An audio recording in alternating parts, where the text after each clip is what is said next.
The snow fell in thick, silent sheets outside the diner window, each flake catching the neon glow of the open 24 hours sign like tiny fragments of shattered glass. I pressed my forehead against the cold pane, watching the empty street of this forgotten Minnesota town, and wondered, not for the first time, if we'd finally run far enough. "Mama, is Santa gonna find us here?" I turned from the window to find Luca standing beside our corner booth, his dinosaur pajamas peeking out from beneath the 2 large winter coat I'd bought him at a thrift store 3 towns ago. His dark curls, so like his father's it sometimes stole my breath, were messy from sleep, and his brown eyes held that particular blend of hope and worry that had become far too familiar on his 4-year-old face. "Of course he will, baby."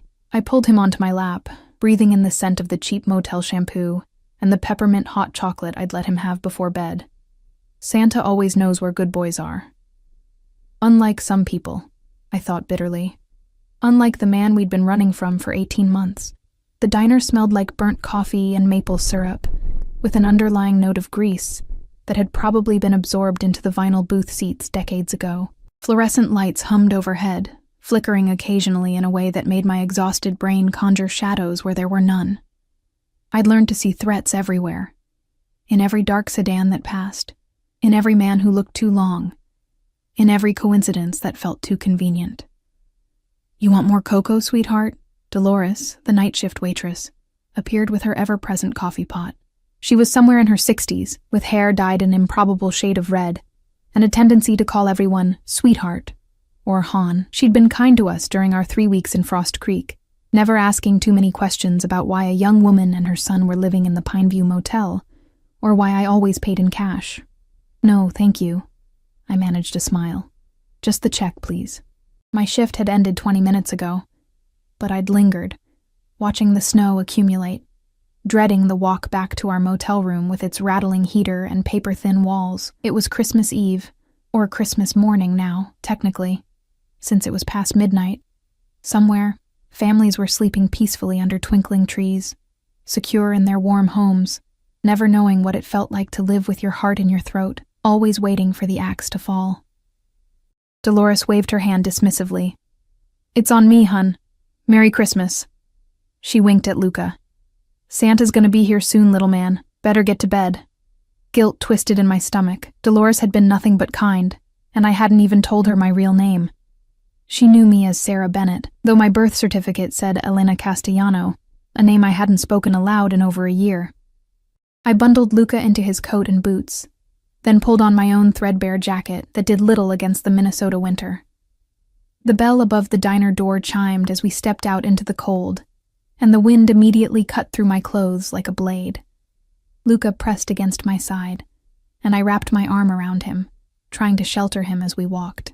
The street was deserted, buried under several inches of fresh snow. Our footprints would be the only ones marring its perfect surface, a thought that sent a chill through me that had nothing to do with the temperature.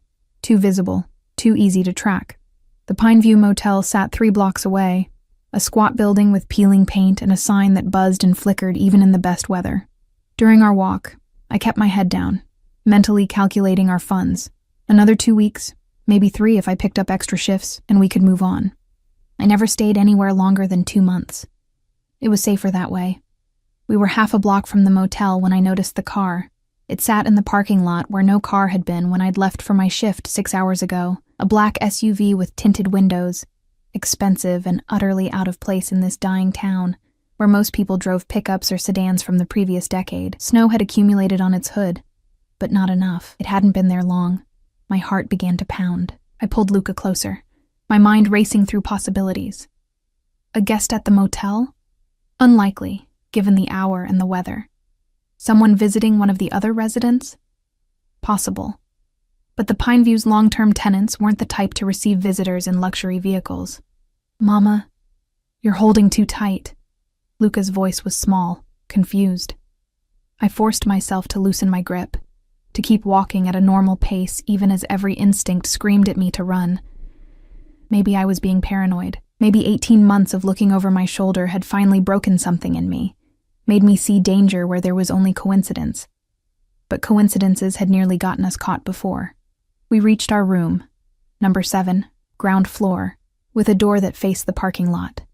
I fumbled with the key, my hands shaking from more than just cold, acutely aware of the SUV sitting 30 feet away.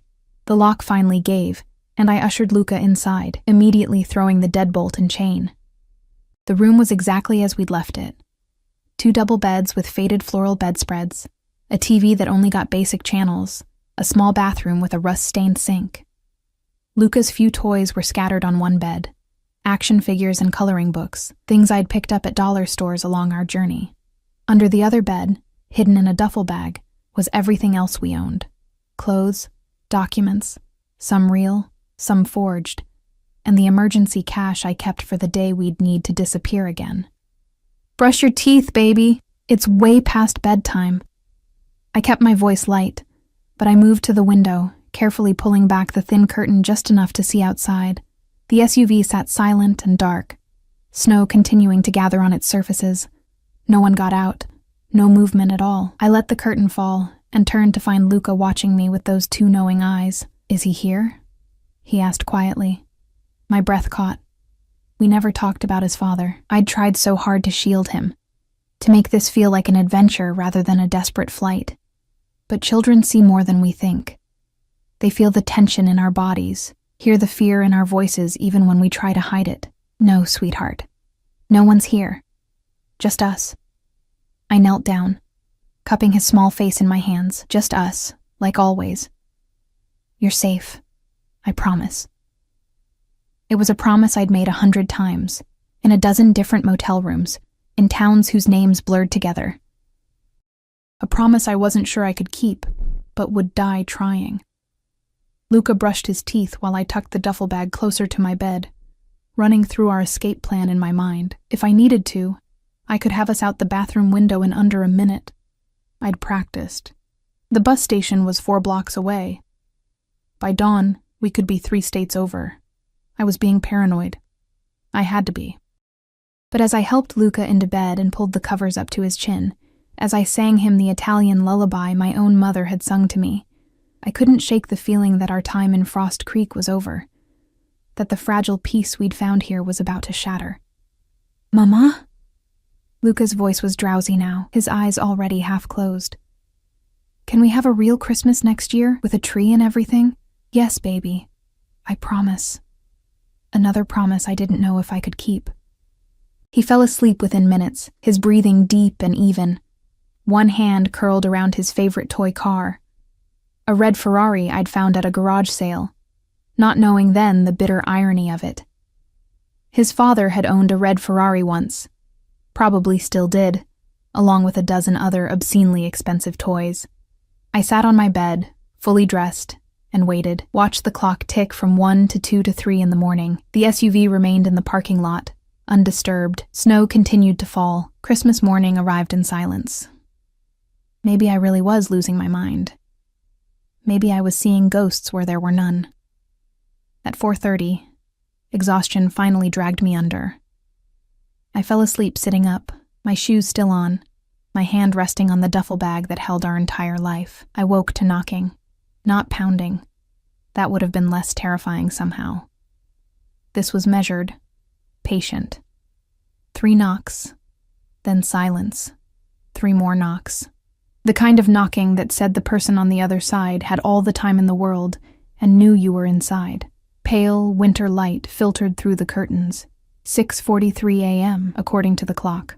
Luca was still asleep, undisturbed by the sound. The knocking came again. 3 measured beats. I stood slowly, every muscle in my body coiled tight. Moved to the door, looked through the peephole. A man stood on the other side, alone. He was tall, powerfully built beneath an immaculate black wool coat that probably cost more than I'd earned in the past 6 months. Dark hair, touched with gray at the temples. A face that might have been handsome if it weren't so carefully blank, so utterly devoid of warmth. He stood with the stillness of someone accustomed to being obeyed, his hands relaxed at his sides. But it was his eyes that made my blood run cold when they lifted to the peephole, as if he knew exactly where I was standing. Dark eyes, calculating, patient. And behind him, barely visible in the frame, I could see 2 more men, security, built like walls, hands clasped in front of them in that particular stance that said they were armed and trained. This was no random guest, no coincidence. The man spoke, his voice carrying clearly through the door despite its measured softness. "Mrs. Castellano, it's Christmas morning. Your son should wake up in his own bed, don't you think? Not in a motel room in a town so small it doesn't appear on most maps." My hand flew to my mouth, stifling the gasp that threatened to escape. He knew. He knew my real name, which meant, "My name is Vincent Moretti," the man continued, and the world tilted beneath my feet. "I believe you knew my nephew, briefly, before you disappeared with something that belongs to my family." Moretti. The name that had haunted my nightmares. The family that controlled half of New York's underworld, that had connections reaching into every major city from Boston to Miami. The family I'd been running from since the night I discovered exactly who Luca's father really was. "I'm not here to hurt you, Elena." Vincent Moretti's voice remained calm, almost gentle. "I'm here to bring you home, both of you. Your son deserves to know his family, deserves the life that's his birthright." My hand was on the doorknob before I realized it, every instinct screaming at me to run, but there was nowhere to go. The bathroom window led to an alley, but there would be men there too. Men like Vincent Moretti didn't knock on doors without securing all the exits first. "There's nowhere left to run, Elena." He said it kindly, almost regretfully. "You've led us on quite a chase, 18 months through 11 states. Impressive, truly, for a woman with no training and limited resources. But it's Christmas morning and your son is waking up." I turned to find Luca sitting up in bed, rubbing his eyes, confusion giving way to alarm as he sensed my fear, and Vincent Moretti knocked again, 3 patient beats, like the ticking of a clock that had finally run out. I didn't open the door. Instead, I moved to Luca's bed, placing myself between him and the entrance like a human shield. My mind raced through impossible scenarios, grabbing him and running, screaming for help, barricading ourselves inside. All futile. Vincent Moretti hadn't come alone, and men like him didn't make threats they couldn't back up. "Mama?" Luca's voice trembled. He clutched his toy car, his knuckles white. "Who is it?" Before I could answer, Vincent spoke again, his voice carrying that same unsettling patience. "I understand you're frightened. That's reasonable, given what you think you know about us. But I'm going to ask you to open this door, Elena, because the alternative is that I open it myself, and I'd prefer not to frighten the boy more than necessary." It wasn't a threat, exactly, just a statement of fact delivered in a tone that suggested he found the entire situation mildly inconvenient. "If I open it," I called back, hating how my voice shook, "you'll take him. You'll take my son." Silence stretched for several heartbeats. Then, "Your son is already mine, Mrs. Castellano. He's been mine since the moment he was born. Opening the door simply determines whether we have this conversation like civilized people or whether my men break it down. I'm offering you dignity. I suggest you accept it." Luca whimpered, pressing against my side. I wrapped my arms around him, breathing in his familiar scent, memorizing the weight of him against me. How many more times would I get to hold him like this before they took him away? Before Vincent Moretti decided a wanted criminal wasn't fit to raise a child born into his world. 5 seconds, Elena. My hand shook as I reached for the deadbolt. The chain rattled as I slid it free. The lock clicked with a finality that felt like sealing our fate. I opened the door 6 inches, keeping my body blocking the gap. Vincent Moretti stood exactly where he'd been, unmoved by the weight. Up close, he was even more imposing, 6'3" at least, with the kind of build that came from discipline rather than vanity. His black coat was unbuttoned despite the freezing temperature, revealing an impeccably tailored charcoal suit beneath. A thin scar ran along his jawline, barely visible but somehow making him more dangerous rather than less. He wore no jewelry except a watch that probably cost more than most cars. But it was his eyes that held me frozen. Dark, almost black. They assessed me with the clinical detachment of a surgeon deciding where to make the first incision. No anger, no cruelty, just absolute certainty that he would get exactly what he'd come for. "Thank you." He inclined his head slightly, a gesture that might have been polite in any other context. "May I come in?" This conversation would be better conducted in private. "No." The word came out stronger than I felt. "Whatever you have to say, you can say it from there." Something flickered across his face. Amusement, perhaps, or approval. "Very well. Your son's father is dead, Mrs. Castellano. Marco died 3 months ago. Lung cancer, stage 4. He spent his final weeks asking for you and the boy he'd never met." The world lurched. Dead. Marco was dead. The man I'd loved and fled from, the charming investment banker who'd turned out to be an enforcer for the Moretti family. The father of my child, gone. I should have felt relief. Instead, I felt nothing but a spreading numbness. "I don't believe you," I whispered. Vincent reached into his coat, slowly, deliberately, giving me time to see he wasn't drawing a weapon, and pulled out a folded newspaper. He held it where I could see the headline, "Marco Castellano, 34, beloved nephew of Vincent Moretti." The obituary photo showed Marco's face, thinner than I remembered, but unmistakably him. "He was a fool," Vincent continued, his voice taking on a harder edge. "He betrayed family trust, stole from the organization, and got himself killed by his own stupidity. But before he died, he told me about you, about his son. He begged me to find you, to bring the boy home where he belongs. Luca belongs with me." I pulled my son closer, feeling his small body trembling. "Marco gave up any rights to him when he what?"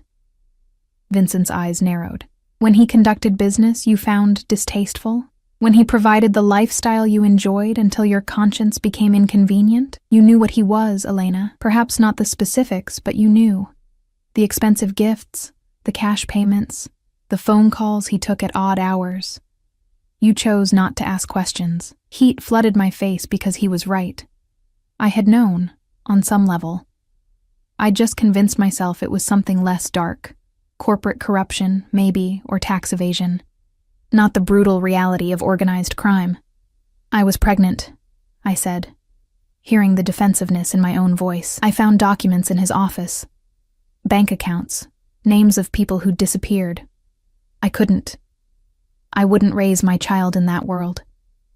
"So you stole $50,000 from his safe and ran." Vincent's voice remained calm, but something cold entered his eyes.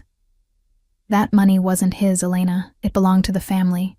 Which means you've been living on stolen funds for 18 months, and my nephew died in debt because of you." Shame and anger warred in my chest. I took what I needed to survive, to protect my son.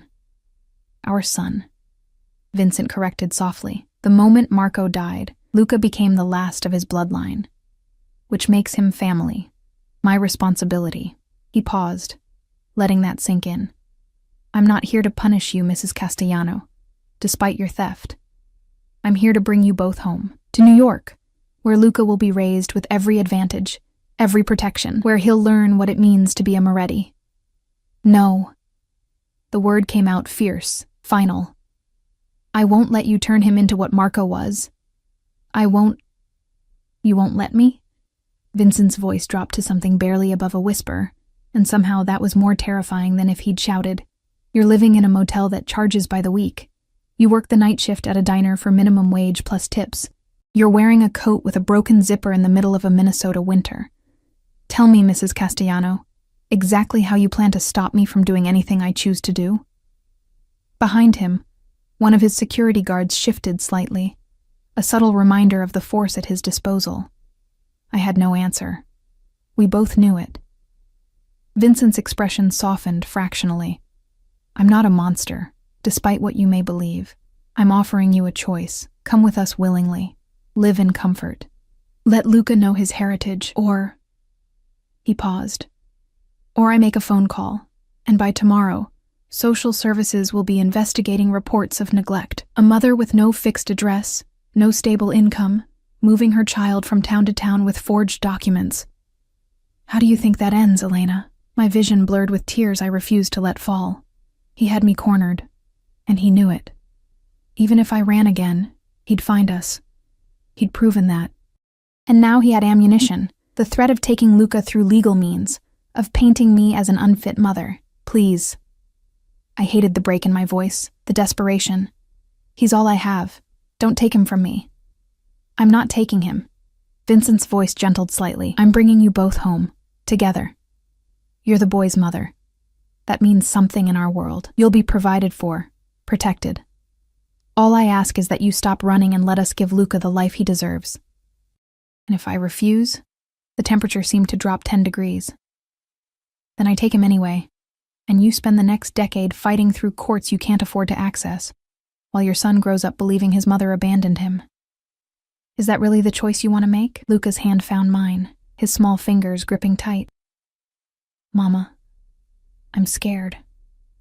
I looked down at him, at his dark eyes so like Marco's, at the curve of his cheek, the way his hair curled at his temples. Everything I'd done for 18 months had been to protect him. Every lie, every midnight escape, every moment of terror, all of it to keep him safe from this world. But maybe Vincent was right. Maybe there was nowhere left to run. Maybe the best I could do now was stay with him. Try to shield him from the worst of it. Pray that my presence might make some difference. If I agree, I said slowly, each word costing me, I stay with him. Always. You don't separate us. Ever. Vincent studied me for a long moment, then nodded once. Acceptable. You have my word. The word of a criminal. The bitterness escaped before I could stop it. A ghost of a smile touched his lips. The word of a man who honors his commitments, Mrs. Castellano. In my world, that's worth considerably more than any legal contract. Now gather your things. We have a plane waiting. A plane? It's Christmas morning. I own the plane, he said simply, as if that explained everything. Perhaps it did. We'll be in New York by noon. Luca will wake up tomorrow in a proper bed, in a room filled with toys, with a future that doesn't involve fleeing in the night. He stepped back from the doorway, giving me space but making it clear this conversation was over. His security guards remained visible, flanking the entrance, a reminder that cooperation was my only option. I turned to our room, to the shabby motel existence I'd built from desperation and fear. Luca watched me with wide eyes, trying to be brave and failing. We're going on a trip, baby, I told him, forcing my voice to stay steady. Remember how I told you about New York? The big buildings and the lights? Like in the movies? Hope crept into his voice, fragile and heartbreaking, just like in the movies. I packed quickly, shoving our meager belongings into the duffel bag. Everything we owned fit in one bag. That's what our life had become. Luca clutched his toy car, silent now, sensing that something fundamental had shifted. When I emerged from the bathroom, Vincent was inside the room, examining it with undisguised distaste.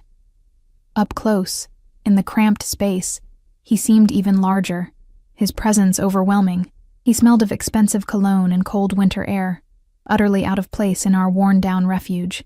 His eyes fell on Luca, and something changed in his expression. Not warmth exactly, but recognition. Assessment. He crouched down slowly, bringing himself to eye level with my son. Hello, Luca. I'm your Uncle Vincent. Luca pressed against my leg, uncertain. I don't have an uncle. You do now. Vincent's voice remained gentle, but firm. You have a whole family waiting to meet you. Your grandmother, your cousins, people who've been looking for you for a very long time. Will there be presents? The question was so innocently childlike it made my chest ache. More presents than you can count, Vincent promised. He stood, his attention shifting back to me. The car is waiting, shall we? It wasn't really a question. I took Luca's hand and followed Vincent Moretti out of room 7 for the last time, leaving behind the life I'd built from fear and desperation. The snow had stopped falling, leaving Frost Creek buried under a pristine white blanket that made everything look clean and new. The black SUV's engine was running, warm air already heating the interior. Vincent opened the back door himself, ushering us inside with a courtesy that felt more ominous than comforting. The seats were leather, heated, obscenely comfortable after months of secondhand furniture and motel beds. As we pulled away from the Pine View Motel, I watched through the window as our refuge disappeared behind us. Luca fell asleep against my side within minutes, exhausted by stress and fear. I stroked his hair and tried not to think about what waited for us in New York. Vincent sat across from us, making a call in Italian too rapid for me to follow. When he ended it, he studied me in the dim light. "You love him," he observed. Not a question. "More than my own life." "Good. That's good." He seemed to choose his words carefully. "Whatever else happens, Elena, remember that. As long as you love him, we can find a way forward." I wanted to ask what he meant, but exhaustion was pulling me under.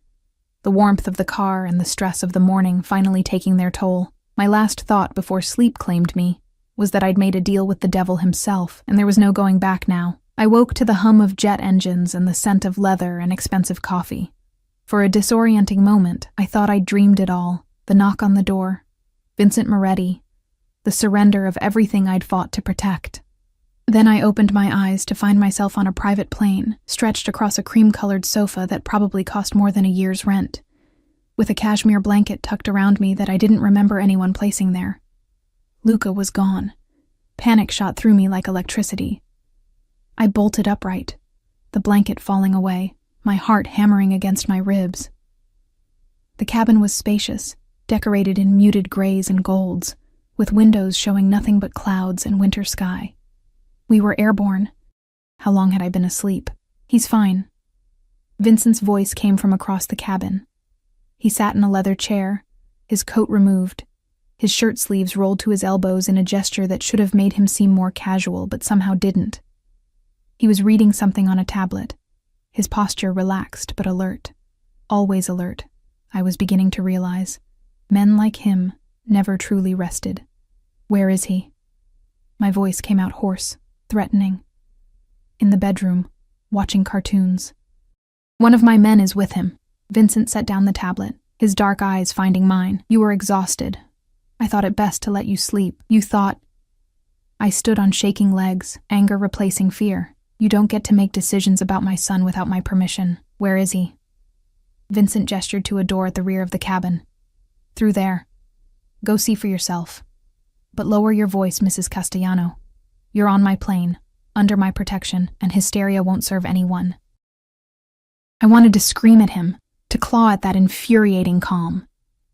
Instead, I crossed to the door and pushed it open. The bedroom was obscene in its luxury. A king-sized bed, mahogany furniture, another sitting area.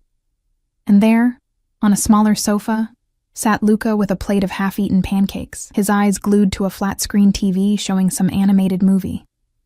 Beside him sat a man built like a boulder, with a shaved head and a scar across his nose, who was watching the movie with what appeared to be genuine interest.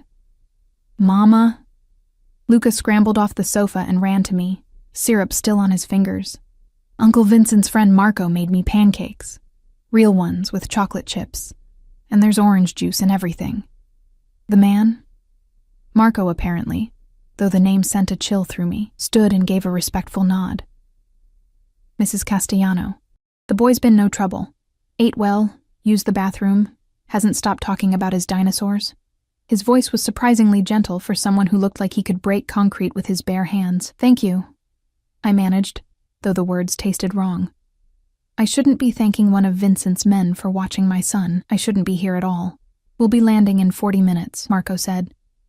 "Mr. Moretti thought you'd want to freshen up before we arrive. There's clothes in the closet, your size. Bathroom's through there." He left, closing the door behind him with a soft click. Luca tugged at my hand, pulling me toward the TV. "It's The Lion King, Mama. Have you seen it? Simba's dad just died and it's really sad. But Marco says it gets better." I sank onto the sofa, pulling him onto my lap, breathing in his familiar scent beneath the smell of syrup and chocolate. "I've seen it, baby. It does get better." "Are we really going to live in New York, in a big house?" Yes, I think so. Will I have my own room, with toys and stuff?" The hope in his voice killed me. "I'm sure you will."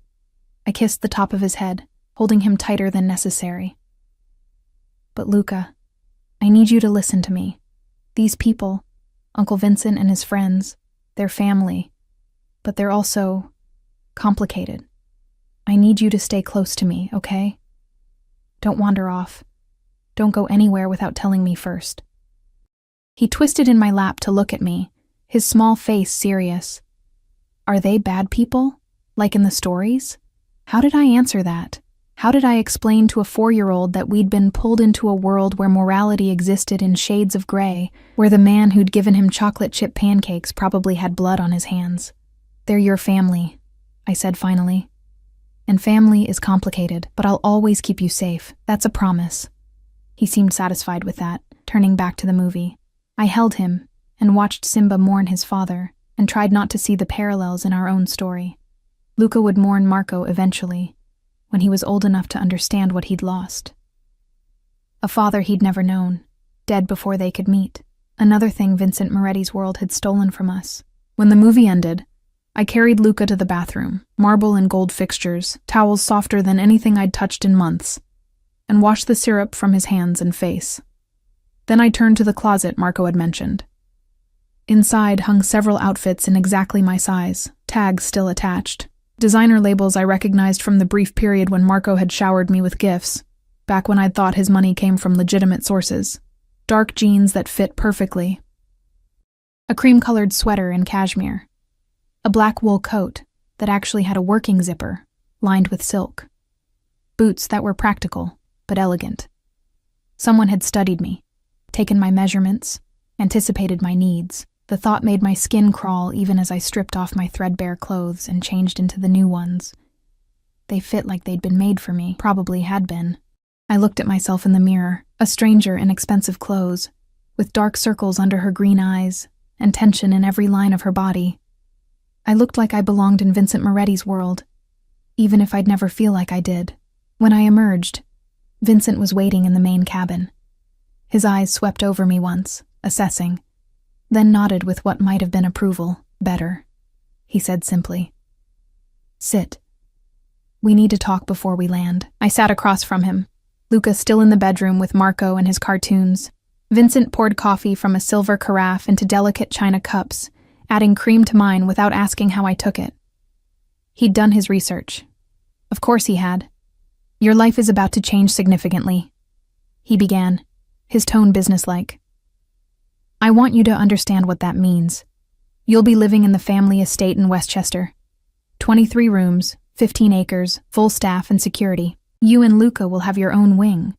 Bedroom, playroom, sitting area. Privacy when you want it, but always protected. Protected from what? I wrapped my hands around the coffee cup, seeking its warmth from people who would use you to get to us. From law enforcement who would love nothing more than to turn you into a witness. From rivals who might see Luca as leverage. His voice remained calm, but something dark flickered in his eyes. The Moretti name provides many advantages, Elena, but it also paints a target on your back. You're under my protection now. That means you don't leave the estate without security. You don't speak to anyone I haven't vetted. You don't make decisions that could compromise the family's interests. So I'm a prisoner. The words came out flat. You're protected, he corrected. There's a difference. You'll have everything you need. Money, clothes, education for Luca. The best schools, the best doctors. A life most people only dream of. All I ask in return is your cooperation and your silence. And if I don't cooperate, Vincent leaned forward, his elbows on his knees, his eyes locked on mine with an intensity that made it hard to breathe. Then I'll be forced to take measures I'd prefer to avoid. Luca is family, Elena. That's non-negotiable, but your place in his life is contingent on your behavior. Push me, and I'll find other arrangements. A boarding school in Switzerland, perhaps. Supervised visits twice a year. Is that what you want? My hands shook, coffee sloshing in the cup. You said you wouldn't separate us. I said I wouldn't separate you if you came willingly. Cooperation was implied. His voice softened slightly. I'm not trying to threaten you, Elena. I'm trying to make you understand the reality of your situation. You're in my world now, my rules. But if you work with me instead of against me, I promise you'll find I can be remarkably generous. Generous, I repeated bitterly. Is that what you call kidnapping? I call it family obligation. He sat back, his expression unreadable. Marco was my sister's only child. She died when he was young, and I raised him as my own. He made mistakes, terrible ones. But he was still blood, and Luca is all that remains of him. I won't lose that boy to your fear and stubbornness. Something in his voice made me look at him more carefully. Beneath the cold authority, there was something else. Grief, maybe. Loss. Vincent Moretti had lost his sister, then his nephew. In his world, family was everything, and Luca represented the last thread connecting him to people he'd loved. It didn't excuse what he was doing, but it explained it. I want to understand something, I said carefully. You say Luca is family, but what about me? What am I to you? An inconvenience that became a necessity. His bluntness was almost refreshing. You're the mother of my nephew's child. That gives you status, protection, but also responsibility. You're expected to raise Luca with an understanding of who he is, where he comes from, to prepare him for the role he'll one day play in this family. And what role is that? Vincent's smile was thin and sharp. That depends on the man he becomes, but he's a Moretti, Elena. That means something. That means everything. The plane began its descent, my ears popping with the pressure change. Through the window, I could see the New York skyline emerging from the clouds, the familiar spires and towers of a city I'd once called home, back when I'd been naive enough to believe in happy endings. There's one more thing, Vincent said as we prepared to land. My mother lives at the estate. She's traditional, conservative. She'll have opinions about you, about this situation. I suggest you show her respect, regardless of how she treats you. And if she tries to take Luca from me, she won't. His voice carried absolute certainty. Because I won't allow it. You have my word, Elena. As long as you cooperate, as long as you don't betray the family, Luca stays with you. But cross me, and that protection evaporates. Are we clear? Crystal. The plane touched down with barely a bump, taxiing to a private hangar where 2 more black SUVs waited. Marco emerged from the bedroom carrying Luca, who was chattering excitedly about the plane and the clouds and everything he'd seen. Mama, did you see how high we were? Marco says we were in the stratosphere. I saw, baby. I took him from Marco, settling him on my hip, even though he was getting too big for it. I needed to feel his weight, his warmth. Needed the reminder of why I was doing this. Vincent led us down the stairs and into the waiting SUV, the December cold biting at my face.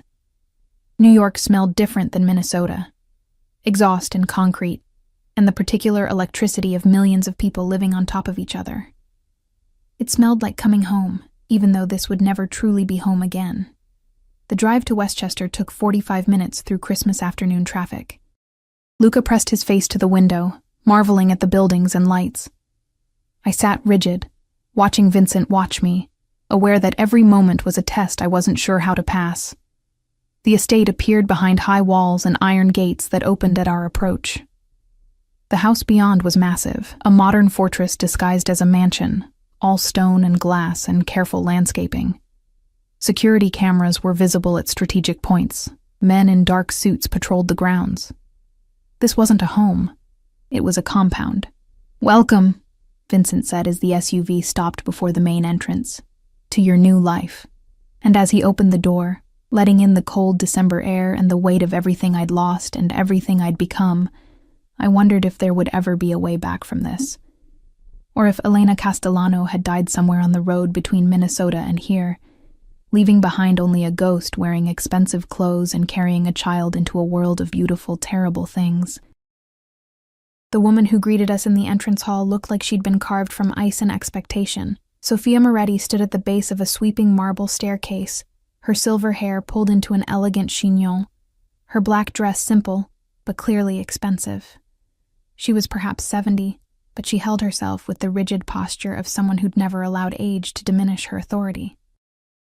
Her eyes, the same dark, assessing eyes as her son, swept over me with unconcealed disdain, before landing on Luca with something that might have been hunger. So, her voice carried the faint trace of an Italian accent, refined by decades in America but never fully erased. This is Marco's bastard. I felt Luca flinch against me, felt my own anger rise hot and sharp, but before I could speak, Vincent's hand closed around my elbow. Not painful, but firm enough to be a warning. Mother, he said, his voice carrying a thread of steel beneath the courtesy. This is your grandson, Luca, and his mother, Elena Castellano. They'll be staying in the East Wing as we discussed. Sophia's lips thinned, We discussed nothing. You informed me you were bringing them here. There's a difference. Nevertheless, they're here. They're family, and they'll be treated accordingly. Vincent released my elbow, moving to stand beside his mother. Even with the obvious tension between them, there was something unified in their stance, a shared language of power and expectation. Elena, this is my mother, Sophia Moretti. You'll show her respect, as she'll show you. The last part sounded more like a command than a prediction. Sophia's attention returned to Luca, and her expression shifted, softened. Fractionally, she descended 2 steps, bringing herself closer to eye level with him. Come here, child. Let me see you properly. Luca pressed harder against my leg, uncertain. I stroked his hair, torn between wanting to protect him and knowing I couldn't afford to make an enemy of this woman on our first day. It's okay, baby, I whispered. Go say hello to your grandmother. He looked up at me with those trusting eyes, then slowly walked toward Sophia. She studied him with the intensity of someone examining a precious artifact, taking in every detail, the dark curls, the shape of his face, the way he held himself with a mixture of shyness and curiosity. You have Marco's eyes, she said finally, and her voice cracked slightly on her dead grandson's name, and the Moretti chin, strong, good. She reached out and touched his cheek, a gesture that seemed to cost her something. Welcome home, Luca. Thank you, ma'am. His manners, taught in a dozen different motel rooms, made something flicker across Sophia's face. You will call me Nonna, she corrected. That is what family does. Nonna, Luca repeated carefully, trying out the unfamiliar word. Sophia straightened, her moment of vulnerability passing. Vincent will show you to your rooms. Dinner is at 7. You'll dress appropriately. We maintain standards in this house, regardless of circumstances. But the way she said it made clear what she thought of those circumstances. And of me. A woman appeared from a side hallway, middle-aged, pleasant-faced, wearing a simple gray dress and an expression of professional neutrality. This is Maria, Vincent said. She manages the household. If you need anything, ask her. She'll show you to your wing and help you get settled. Maria smiled warmly at Luca. Hello, young man. I've prepared your room myself. Would you like to see it? Luca looked to me for permission. I nodded, not trusting my voice. Maria took his hand gently and led him toward the staircase, chattering about the toy room and the books she'd selected, and the cookies waiting in the kitchen. The moment he was out of earshot, Sophia turned the full force of her disapproval on me. You are the woman who stole from my family, who denied my grandson his father, who spent 18 months dragging Marco's child through poverty and uncertainty. Each word was precisely enunciated, cutting. Vincent may have promised you protection, but understand this, girl. You are here on sufferance. One mistake, one hint that you're corrupting that boy or filling his head with ideas above his station, and I will find a way to remove you. Are we clear? Perfectly. I met her gaze, refusing to look away first. But understand this, Mrs. Moretti. I'm his mother. I've loved him and protected him, and sacrificed everything for him, while your family was nothing but a name that terrified me. You can hate me all you want, but you won't separate me from my son. Sophia's eyes narrowed. We'll see how long Vincent's protection lasts once you inevitably disappoint him. Gold diggers always do. Mother, enough. Vincent's voice cracked like a whip. Elena is under my personal protection. Challenge that again, and you and I will have a conversation you won't enjoy. The tension stretched between them, mother and son, locked in a battle of wills I didn't fully understand. Finally, Sophia inclined her head. Not quite submission, but acknowledgement. As you wish, but don't say I didn't warn you when this arrangement proves problematic. She turned and swept from the hall, her posture ramrod straight, leaving behind the faint scent of expensive perfume and disapproval. I released a breath I hadn't realized I was holding. Vincent studied me with what might have been approval. You stood up to her. Most people don't. She threatened my son. I don't care who she is. Good. He gestured toward the staircase. Come, I'll show you to your rooms myself. The east wing was more than generous. It was obscene. A master bedroom with an attached sitting room, decorated in soft grays and creams. A bathroom with a soaking tub and a shower large enough for 3 people. A walk-in closet already filled with clothes in my size, shoes lined up like soldiers, jewelry in velvet boxes. And next to it, connected by a door I could lock from either side, was Luca's room. I stood in the doorway, my throat tight.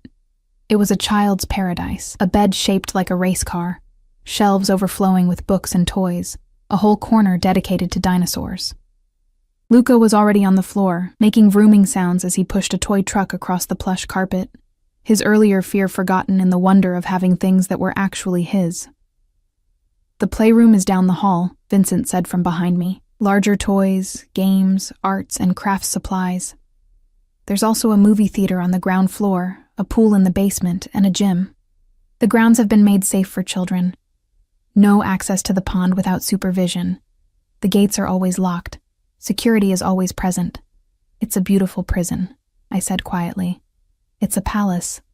Most people would be grateful." I turned to face him, aware of how close he was in the doorway, of the subtle scent of his cologne, and the intensity of his regard. "I never wanted a palace. I wanted freedom. I wanted to raise my son away from all of this." "And how was that working out for you?" His voice was soft, but the question cut deep. "Another 6 months, maybe a year, and you would have run out of money, out of options, out of towns willing to pay a single mother cash under the table. At least here, Luca will never go hungry, never be cold, never have to hear his mother lie awake at night worrying how to pay for his next meal." "You don't know. I know everything, Elena." He stepped closer, and I fought the urge to back away. "I know you worked 3 jobs while pregnant because Marco was in jail for assault. I know you maxed out your credit cards to pay for prenatal care. I know you gave birth alone because you had no family, no friends you trusted with the truth. I know that when you discovered what Marco really was, you had exactly $217 in your checking account and a newborn who needed formula. So yes, you stole. And yes, you ran. And I can respect the desperation that drove those choices. But don't pretend your life on the run was some noble sacrifice. It was survival, and it was ending whether I found you or not." Tears burned behind my eyes. I hated that he was right, hated that he'd stripped away all my justifications and left me standing in the naked truth of my failures. "What do you want from me?" The question came out broken. His expression shifted, something almost like gentleness crossing his features. "I want you to stop fighting the inevitable.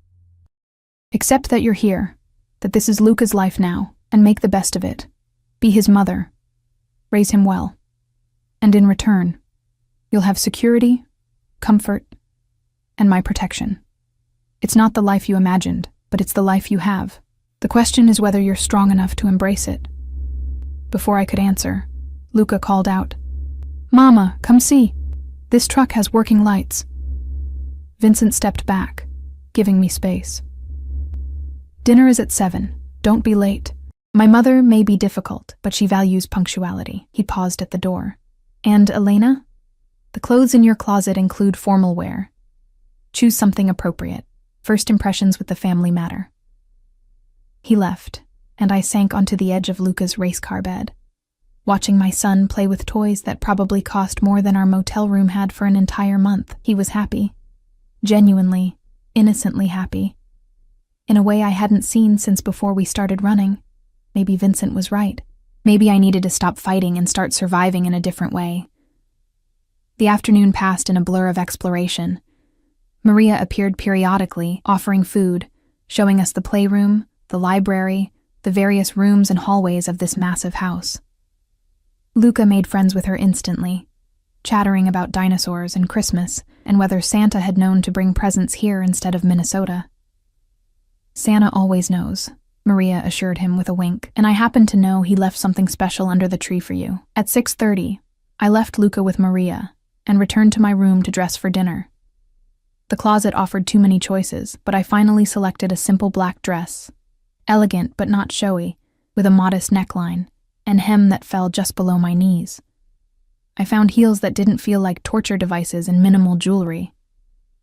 When I looked in the mirror, I saw someone who might belong in this world, even if she didn't feel like she did. Luca wore tiny dress pants and a button-down shirt that Maria had somehow produced in his exact size.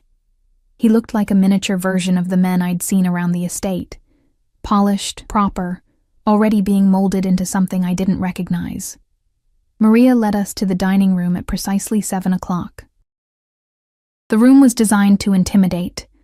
A table that could seat 20, crystal chandeliers, oil paintings of stern-faced ancestors watching from the walls. Sophia sat at one end, Vincent at the other, with 2 empty chairs positioned along the side. For us. But they weren't alone. 3 other people sat at the table.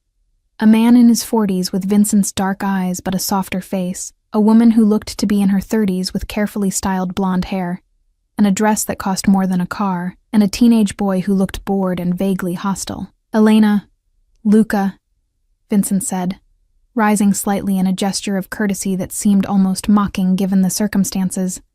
"Allow me to introduce the rest of the family. My brother, Anthony, his wife, Christine, and their son, David." Anthony smiled warmly, standing to shake my hand. "Welcome. We've been very curious to meet you both." Christine's smile was cooler, more assessing. "Yes. Vincent's been quite secretive about the whole thing." David didn't bother looking up from his phone. "Please sit." Vincent gestured to the empty chairs. "Let's eat." Luca climbed into his seat, his eyes wide as servants appeared with the first course, a soup that smelled divine and probably had a name I wouldn't be able to pronounce. I helped him with his napkin, acutely aware of everyone watching. Judging, this was my life now. Dinner with the Moretti family, raising my son in a world of wealth and danger, trying to protect him from the very people who'd sworn to protect us both. And as Vincent raised his wine glass in a toast, to family and to new beginnings, I lifted my water glass and wondered if there would ever be a way to make peace with what I'd become. Or if I'd spend the rest of my life looking for an escape that would never come. Bloco 5. The first week passed in a blur of adjustment and careful navigation. Luca adapted with the resilience of childhood, his days filled with toys and attention, and the kind of security I'd never been able to give him. He called Sophia Nonna without hesitation now, and she'd begun to soften toward him in small ways, reading him stories in Italian, teaching him to play chess with an antique set that had belonged to her father, allowing him to sit beside her during afternoon tea. But her coldness toward me never thawed. If anything, it crystallized into something sharper, more deliberate.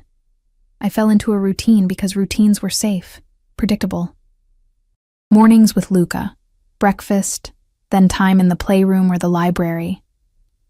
Afternoons while he napped or played with Maria, I'd retreat to my room, reading or simply staring out the window at the grounds I wasn't allowed to explore alone. Evenings meant dinner with the family, an exercise in tension and careful conversation where every word felt weighted, measured, and through it all, Vincent watched.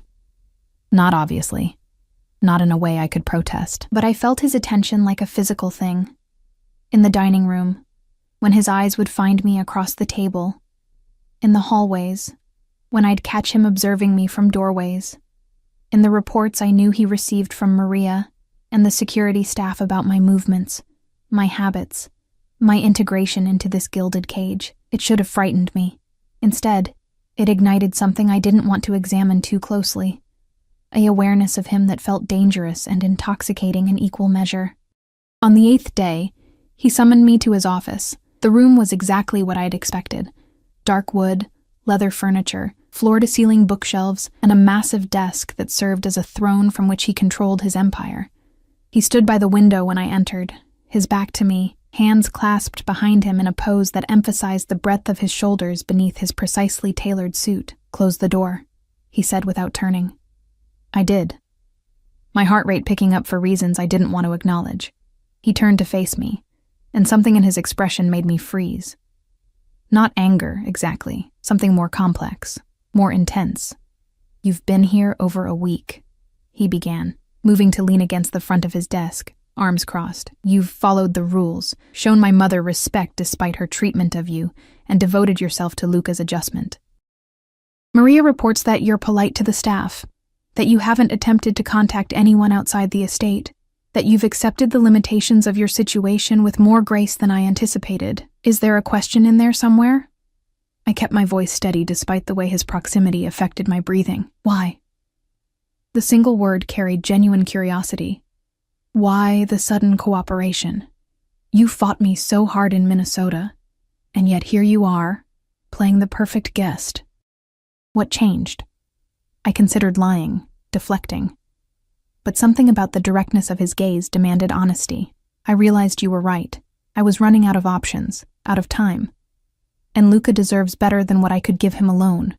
So I'm making the best of it. That's what mothers do. Just that? Nothing to do with the comfort, the security, the fact that you're wearing a dress that costs more than you earned in 6 months of waitressing? Heat flooded my face. I didn't ask for any of this. No, you didn't. He pushed off the desk, closing the distance between us until I could smell his cologne, see the faint lines at the corners of his eyes. But you're not stupid enough to deny that it's better than where you were. The question is what you're willing to do to keep it. My pulse thundered. What are you suggesting? I'm suggesting that you're a beautiful woman living in my house, eating at my table, wearing clothes I paid for. I'm suggesting that gratitude takes many forms. His voice dropped lower, intimate and dangerous, and I'm suggesting that you're not as immune to me as you pretend to be.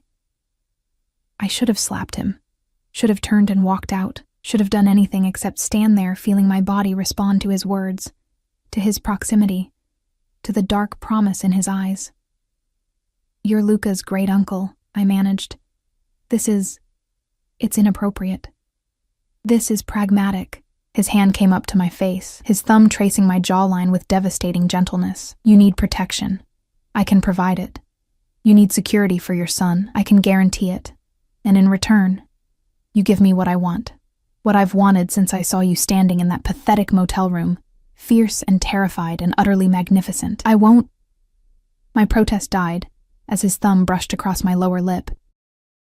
Won't what? Won't admit that you feel this too? Won't acknowledge that every time I walk into a room your breathing changes?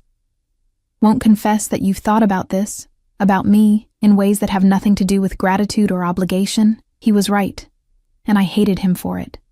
Hated that somewhere between fear and captivity, I'd begun to notice the way he moved, the rare moments when his controlled facade slipped, the intelligence and ruthlessness that should have repelled me, but instead drew me in like gravity. This is wrong, I whispered, even as I didn't pull away. Perhaps. But it's also inevitable. His other hand found my waist, pulling me closer until our bodies almost touched. I don't make a habit of wanting what I can't have, Elena. And I've decided I want you. You can't just decide.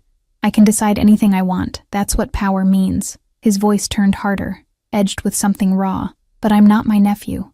I'm not going to lie to you, manipulate you, or pretend this is something it's not. I want you in my bed, in my life. And I'm offering you a choice. Say yes, and I give you everything. My protection, my resources, my word that Luca will want for nothing and you'll never run again. Or say no, and remain exactly where you are. A guest in my house, dependent on my goodwill, always wondering when that goodwill might run out. It was blackmail dressed up as seduction, and we both knew it. But it was also honest in a way Marco had never been. Vincent wasn't pretending to love me, wasn't making promises he couldn't keep. He was offering a transaction, my body, my compliance, in exchange for absolute security. The room felt too hot, too small. And if I say yes, what does that make me? Mine. The word came out possessive, final. It makes you mine, Elena, under my protection, in my bed, untouchable by anyone who might wish you harm, including my mother. That last part cut through the haze of desire and fear. Sophia has been making inquiries about your past, about Marco's death, about whether there might be grounds to challenge your custody of Luca through the courts. His expression darkened. She's threatened by you, by what you represent. But if you're with me, truly with me, she won't dare touch you. No one will. My mind raced. This was manipulation, coercion, but it was also survival. And hadn't I already compromised everything to keep Luca safe? What was one more compromise, one more piece of myself traded for his security? I need time to think. No. His grip on my waist tightened. You've had a week to think, to observe, to understand how this world works. I'm not a patient man, Elena, and I'm done waiting. Give me your answer. Now." The air between us crackled with tension. I could see my reflection in his dark eyes, disheveled, conflicted, already half surrendered, and beneath my fear and anger, I felt something else rising, something that had been building since the moment he'd knocked on that motel room door. Want. Pure and terrifying and undeniable. "Yes," I heard myself say, the word barely a breath.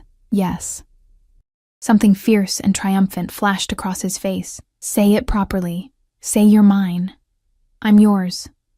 The words felt like a confession and a condemnation. "I'm yours, Vincent." He kissed me then, not gently, but with a hunger that stole my breath and my resistance. His hands tangled in my hair, tilting my head back as he claimed my mouth with a thoroughness that left no room for doubt about his intentions. I kissed him back with equal desperation, my hands fisting in his shirt, pulling him closer, even as some small voice in my head screamed that this was wrong, dangerous, a point of no return. When he finally pulled back, we were both breathing hard. "Tonight," he said, his voice rough. "After Luca's asleep, you'll come to my room, and Elena..." His thumb brushed my swollen lips. "Don't make me wait."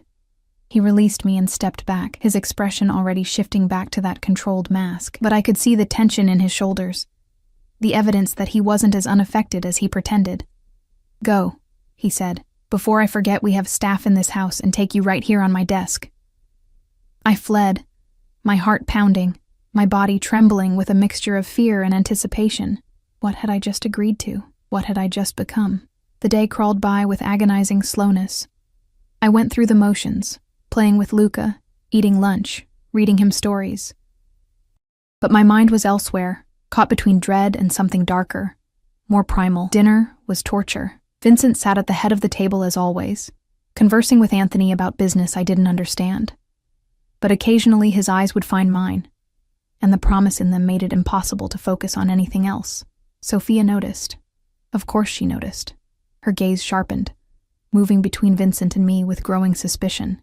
But she said nothing, and I wondered if she already knew, if she'd seen this coming before I had. After dinner, I put Luca to bed, reading him 3 stories instead of the usual one, delaying the inevitable. He fell asleep, clutching his toy car, peaceful and secure, unaware that his mother was about to cross a line she could never uncross. I stood in my bathroom for a long time, staring at my reflection. I'd showered, changed into a silk nightgown I'd found in the closet, black, elegant, clearly chosen for this purpose. My hands shook as I brushed my hair, applied minimal makeup, tried to quiet the war raging inside me. This was survival. This was protection.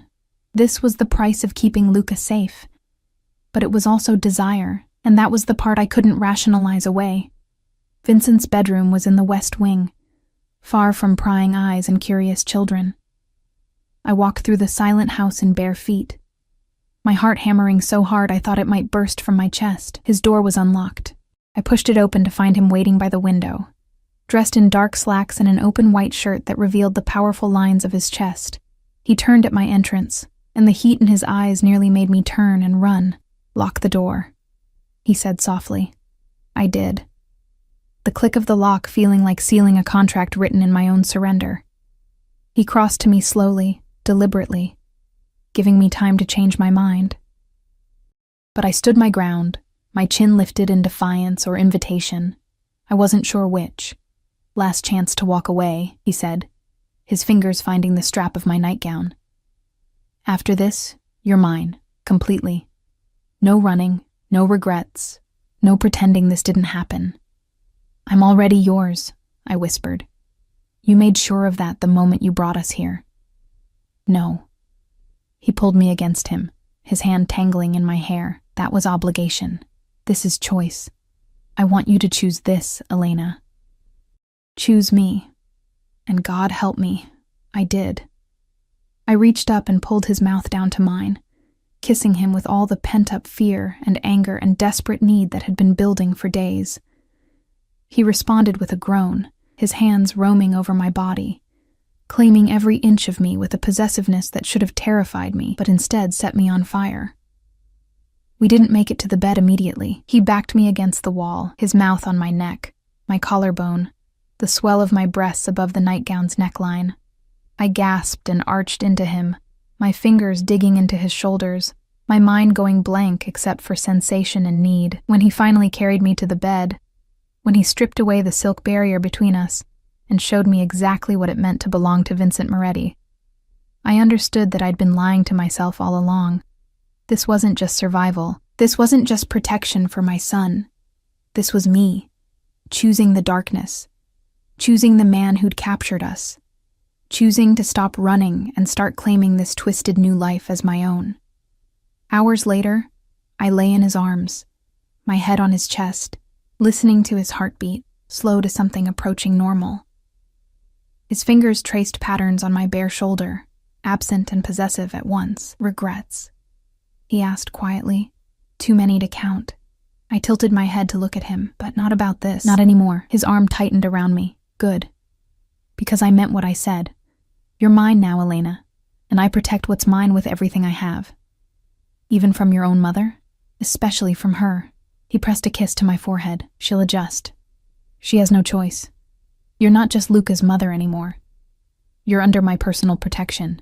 My companion. That means something in this family. What does it mean? I needed to understand the rules of this new game. It means no one touches you without answering to me. It means you have power here, if you're smart enough to use it. It means... He paused, his expression softening slightly. You're not alone anymore. You haven't been since the moment I knocked on that motel door. You just needed time to understand it. I thought about that. About how I'd spent 18 months alone, terrified, shouldering everything by myself. And now I had Vincent, dangerous, ruthless, but absolutely certain in his protection. It should have felt like trading one prison for another. Instead, it felt like coming home. What happens now? I asked. Now you sleep. Tomorrow we tell the family. My mother will be displeased, but she'll accept it. Anthony and Christine will adjust their expectations accordingly. And Luca, his voice gentled, Luca continues to grow up safe, loved, and protected. By both of us. You care about him? It wasn't a question. I'd seen it in the way Vincent watched my son. The gifts that appeared in his room. The security measures that focused primarily on Luca's safety.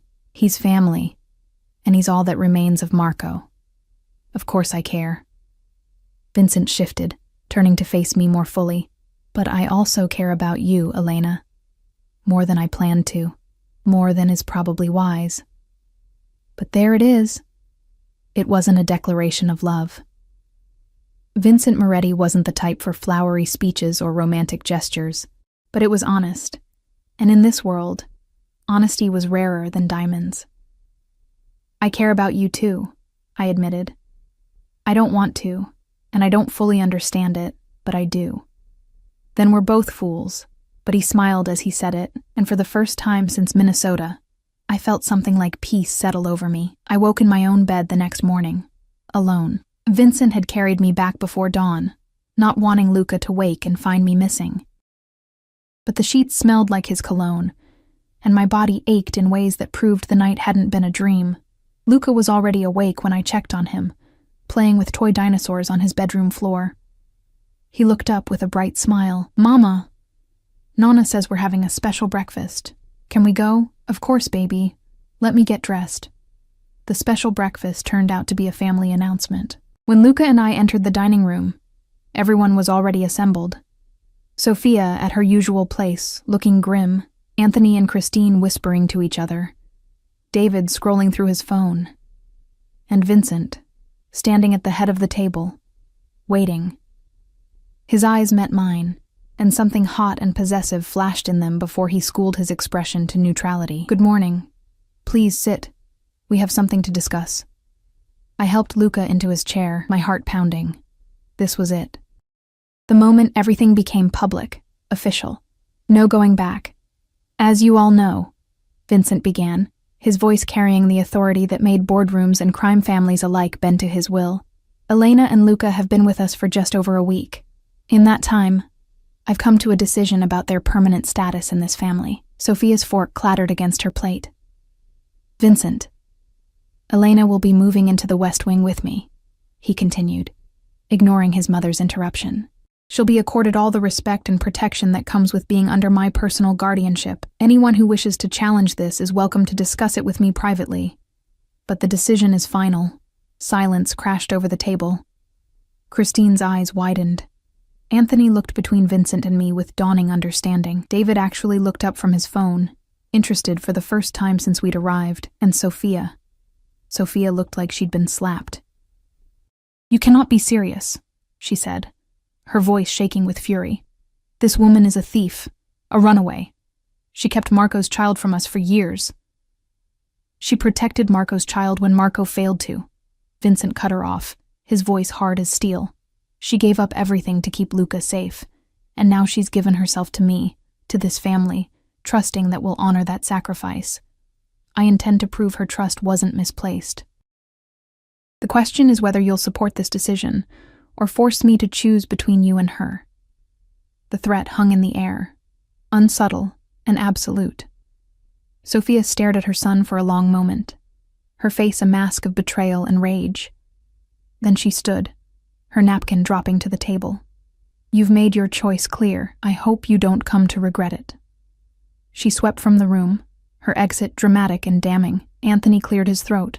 "Well, this is unexpected. But if it's what you want, Vincent, the family will support it. It's what I want," Vincent confirmed.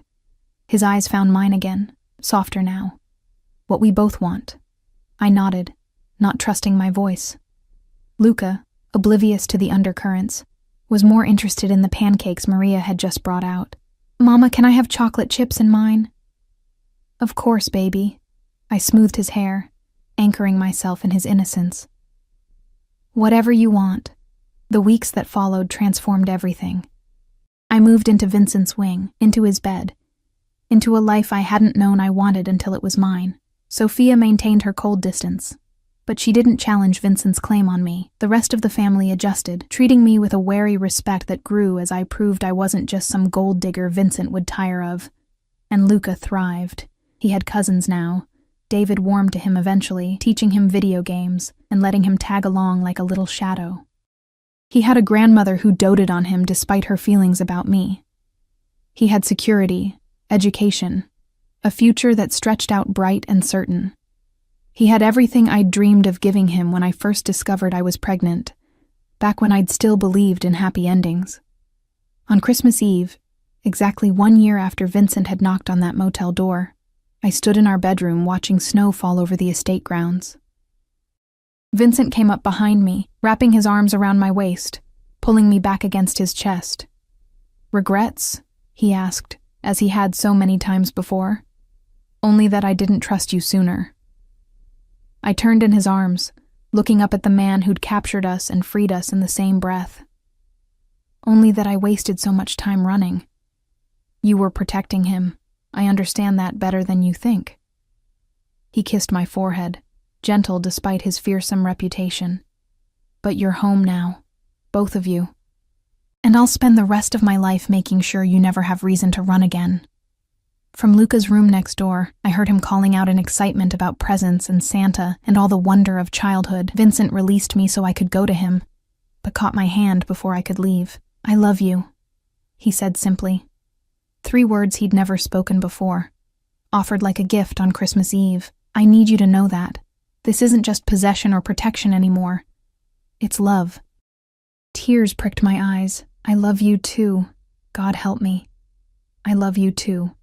He pulled me close, kissing me with a tenderness that belied his ruthless exterior. And for the first time since the night I discovered what Marco really was, since the moment I grabbed Luca and ran into the darkness, I felt completely, utterly safe. I'd walked away with their son forever. But Vincent had found us on Christmas night, and instead of destroying us, he'd given us something I'd stopped believing in. A family. A home. A future. And maybe, just maybe, that had been worth the running, worth the fear, worth everything it took to get here. Because this, Vincent's arms around me, Luca's laughter in the next room, the knowledge that we were protected and loved and finally home, this was what happiness looked like in the darkness. and I wouldn't trade it for anything in the world.